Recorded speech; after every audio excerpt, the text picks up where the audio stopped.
Hello student, एक बार फिर से आपका स्वागत है आपके अपने जो स्मार्ट स्टडी क्लासेस पर। हाँ, तो हमारी इंटरमीडिएट की इंग्लिश की क्लास चल रही थी और जिसमें चला था आपका इंग्लिश न्यू सेशन सन 2022। तो बहुत ही अच्छा टॉपिक चल रहा था और इसमें हम इंग्लिश ग्रामर सिलेबस को डिस्कस कर रहे थे। तो ग्रामर सिलेबस जो बहुत ही अच्छा टॉपिक है और यदि आप इस टॉपिक को नहीं समझोगे तो एग्जाम में एक अच्छा स्कोर नहीं कर सकते हैं, इसलिए आपको इसको समझना बहुत ही ज़रूरी है। तो इस समय जो टॉपिक चल रहा है वो तीसरा टॉपिक चल रहा है, सिंथेसिस ऑफ द सेंटेंसेस, वाक्य में यानी कि वाक्यों का संश्लेषण। बहुत ही अच्छा टॉपिक है और इसको समझना बहुत ही ज़रूरी है क्योंकि ये आपके एग्जाम में 2 नंबर का आता है। तो देखो, इस पार्ट के अंदर आपकी 3 चीज़ों को डिस्कस किया जाता है, जिसमें आपका पहला टॉपिक होता है सिंपल सेंटेंस, दूसरा होता है कंपाउंड और तीसरा होता है complex sentence.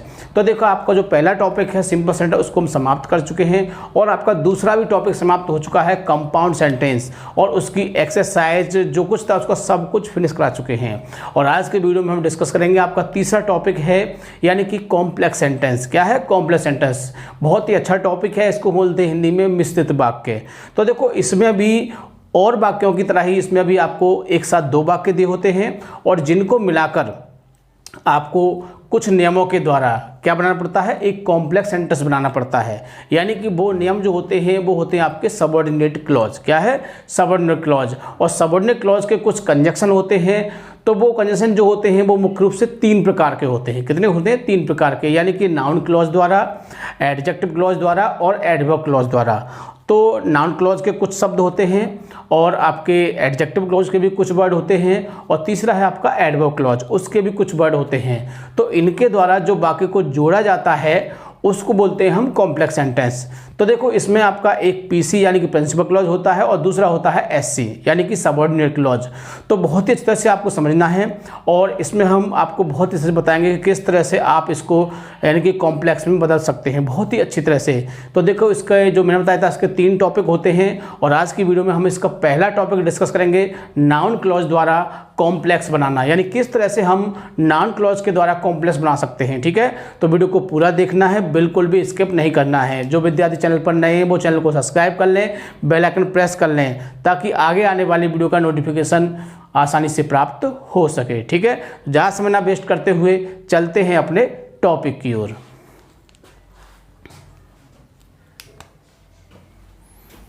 Class 12th English, यानी कि 12th क्लास की इंग्लिश की क्लास चल रही थी और जिसमें चला था आपका इंग्लिश न्यू सेशन सन 2022। क्या चल रहा था? English new session 2022। और इसमें हम ग्रामर सिलेबस को डिस्कस कर रहे थे। किसको?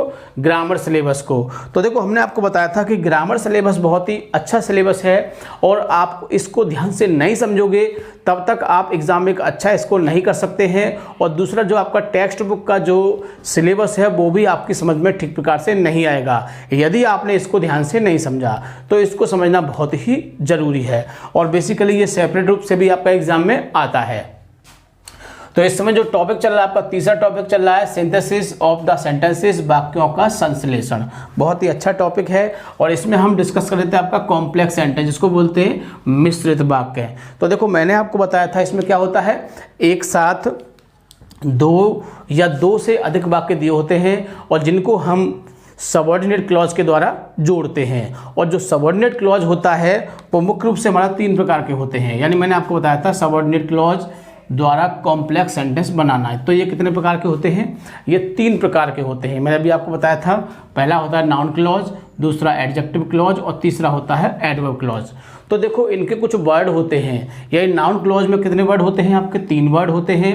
एडजेक्टिव क्लॉज में 8 से 10 वर्ड होते हैं आपके, और तीसरा है आपका एडवर्ब क्लॉज, और एडवर्ब क्लॉज में आपके 10 से 15 वर्ड होते हैं। तो जैसा हमने बताया था जैसे कंपाउंड सेंटेंस में होता है, उसी प्रकार से इसमें भी इनका क्या होता है, अपना एक यूज होता है, अपना एक अर्थ होता है और अर्थ बेस पर ही हम बहुत ही आसानी से इन शब्दों के माध्यम से जोड़कर कॉम्प्लेक्स बना सकते हैं।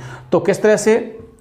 तो मैंने आपको बताया था कि आज की वीडियो में हम डिस्कस करेंगे आपका नाउन क्लॉज द्वारा किस तरह से हम कॉम्प्लेक्स सेंटेंस बना सकते हैं। ठीक है, तो देख लेते हैं। पहला जो टॉपिक है नाउन क्लॉज द्वारा।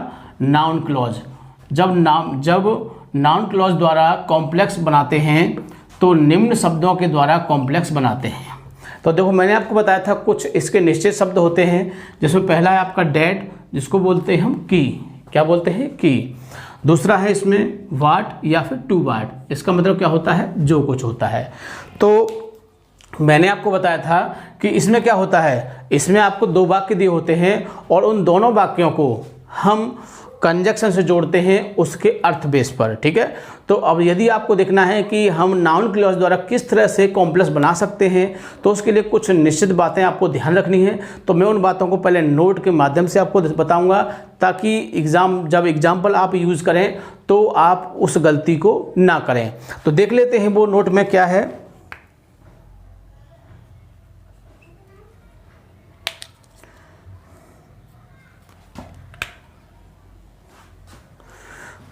तो इस तरह से बहुत ही आसानी से आप इसको समझ सकते हैं, बिल्कुल भी दिक्कत नहीं होगी।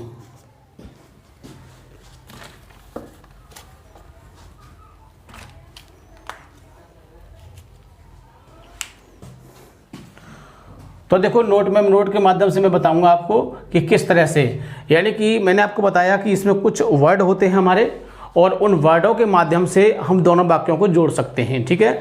तो कुछ बातें याद रखनी हैं। जब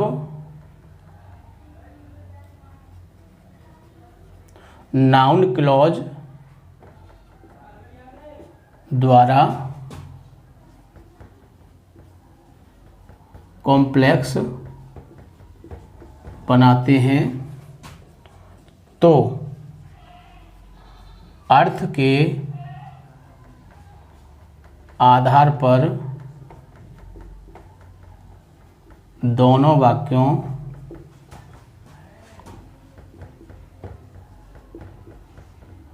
जोड़ देते हैं,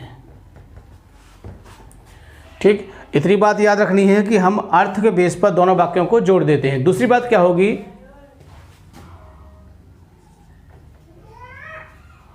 वाक्यों का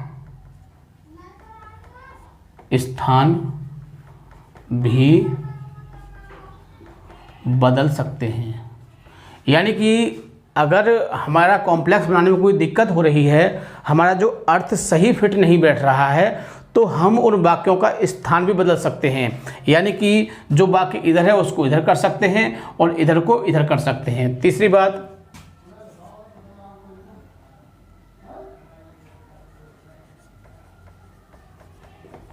कंजक्शन का प्रयोग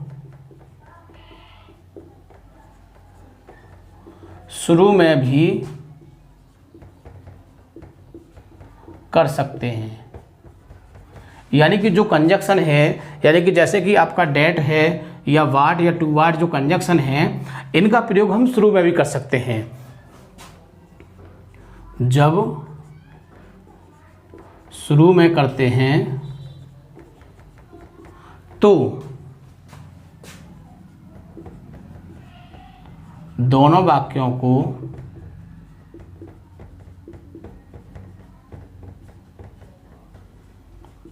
कॉमा से जोड़कर लिखते हैं। तो बात समझ गए होंगे। मैंने आपको तीन बातें बताई हैं। पहली बात, यानी दोनों वाक्यों के बीच में हम कंजक्शन लगाएंगे उसके अर्थ के आधार पर, दोनों वाक्यों के अर्थ के बेस पर। यदि हमारा अर्थ नहीं बन रहा है तो हम वाक्यों का स्थान भी बदल सकते हैं। इस वाक्य को इधर कर सकते हैं, इस वाक्य को इधर कर सकते हैं, ताकि हमारा अर्थ सही बन जाए और हम उसका कॉम्प्लेक्स बना सकें। तीसरी बात, हम कंजक्शन को शुरू में भी लगा सकते हैं। ऐसा कोई बाउंडेशन नहीं है कि उसको हमको बीच में ही लगाना है, तो शुरू में भी लगा सकते हैं। और जब शुरू में लगाएंगे तो दोनों वाक्यों को हम कॉमा से जोड़ते हैं। तो समझ गए होंगे। एग्जाम्पल देख लेते हैं कुछ, ताकि अच्छी तरह से टॉपिक क्लियर हो सके। तो I know well, I know well, दूसरा वाक्य है Dinesh will help me. I know well, मैं अच्छी तरह से जानता हूँ, दिनेश विल हेल्प मी, कि दिनेश मेरी सहायता करेगा। तो आई नो वेल पहला वाक्य। दूसरा वाक्य Dinesh will help me. I know well, मैं अच्छी तरह से जानता हूँ, दिनेश विल हेल्प, दिनेश मेरी सहायता करेगा। तो मैं अच्छी तरह से जानता हूँ कि, हमने क्या शब्द लिया, कि, हमने की शब्द को उठा लिया, और की शब्द की अंग्रेजी क्या होती है, दैट। तो बनाते हैं, इसका कॉम्प्लेक्स बनाना है हमको।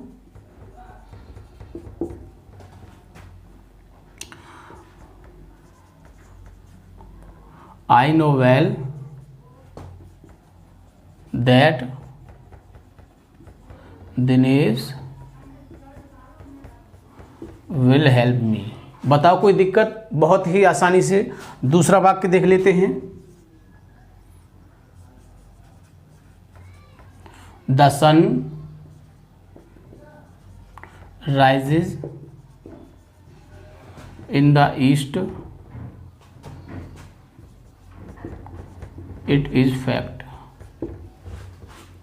द सन राइजेज ईस्ट, सूर्य पूर्व में निकलता है। इट इज फैक्ट, यह सत्य है, यह तथ्य है।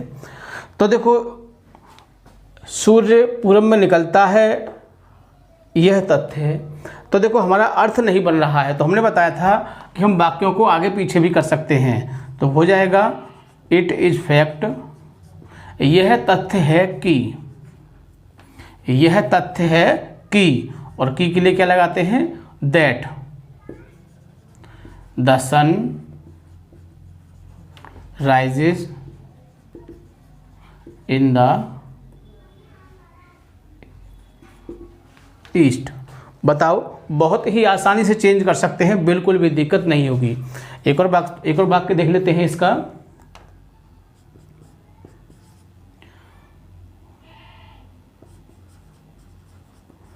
He will succeed. दूसरा वाक्य है I hope. He will succeed, वह सफल होगा। आई होप, मुझे आशा है। वह सफल होगा, मुझे आशा है। वह सफल होगा, मुझे आशा है, या मैं आशा करता हूँ, मैं करती हूँ। तो देखो, अब हमारा अर्थ नहीं बनना, तो हम इसको क्या करेंगे? इसको दे देंगे तो आई होप, मैं आशा करता हूँ कि, और की के लिए क्या है? दैट। आई होप, मैं आशा करता हूँ कि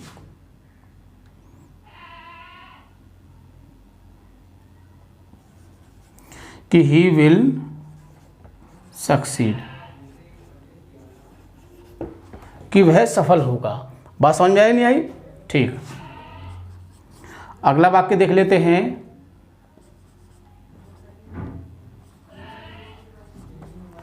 mister Singh said something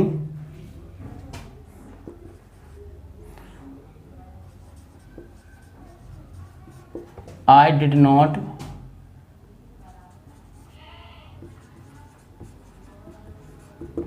agree to it।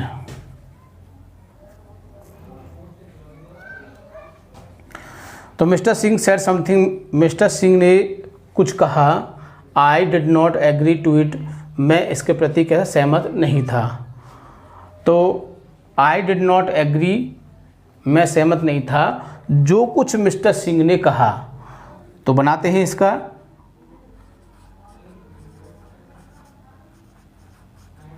I did not agree to what, जो कुछ मिस्टर सिंह सेड। समथिंग को हम हटा देंगे, क्यों? कि जो कुछ शब्द हमारा आ गया, जो कुछ मिस्टर सिंह ने कहा, और जो कुछ के लिए समथिंग है तो समथिंग शब्द को हटा देते हैं। ठीक है। एक और वाक्य देख लेते हैं। The teacher is saying something, अध्यापक कुछ कह रहे हैं। Please pay attention to it, तो ध्यान दो जो कुछ अध्यापक कह रहे हैं। पे अटेंशन टू वाट, या फिर हम वाट भी लगा सकते हैं।